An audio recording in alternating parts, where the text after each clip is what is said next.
দুরূদ শরীফ পড়া। কি পড়া? একটু উচ্চ সুরে শুনতে চাই। কি পড়া? দুরূদ শরীফ পড়া। আমরা কি করি? দুরূদ শরীফ পড়তে কিপটামি করি, ঠিক কি না? বিশ্বনবী সাল্লাল্লাহু আলাইহি ওয়াসাল্লাম বলতেছেন,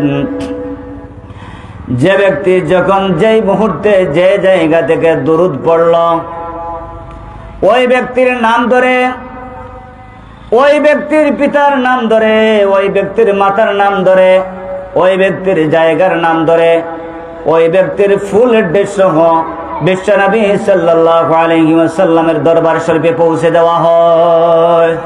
সুবহানাল্লাহ। বিশ্বনবী সাল্লাল্লাহু আলাইহি ওয়াসাল্লামের দরবার শরীফে পৌঁছে দেওয়া হয়। দুরূদ শরীফের কত যে ফজিলত! বেশি বেশি করে দুরূদ পড়বেন। আমাদের হৃদয়ের মধ্যে যে, মনের মধ্যে যে জঙ্গার লাগছে, লাগার কারণ আছে। আমাদের হৃদয়টা, আমাদের মনটা পাথর হয়ে গেছে, ঠিক কি না? নামাজ পড়ি শান্তি পাই না, দুরূদ পড়ি শান্তি পাই না, রুকু করি শান্তি পাই না, সেজদা দেই শান্তি পাই না, দোয়া করি শান্তি পাই না, ঠিক কি না?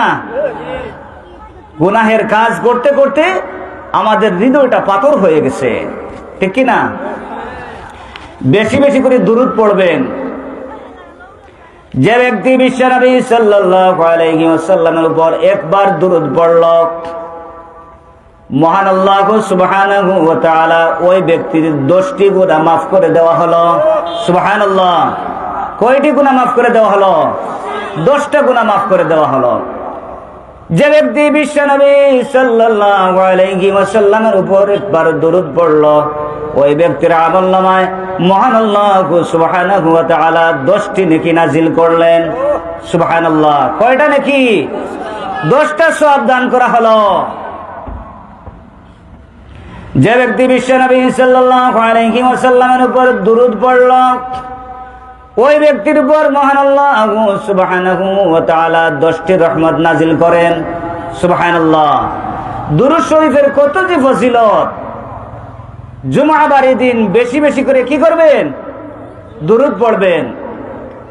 পর্দার আড়ালের মা বোনদেরকেও বলছি, জুমআ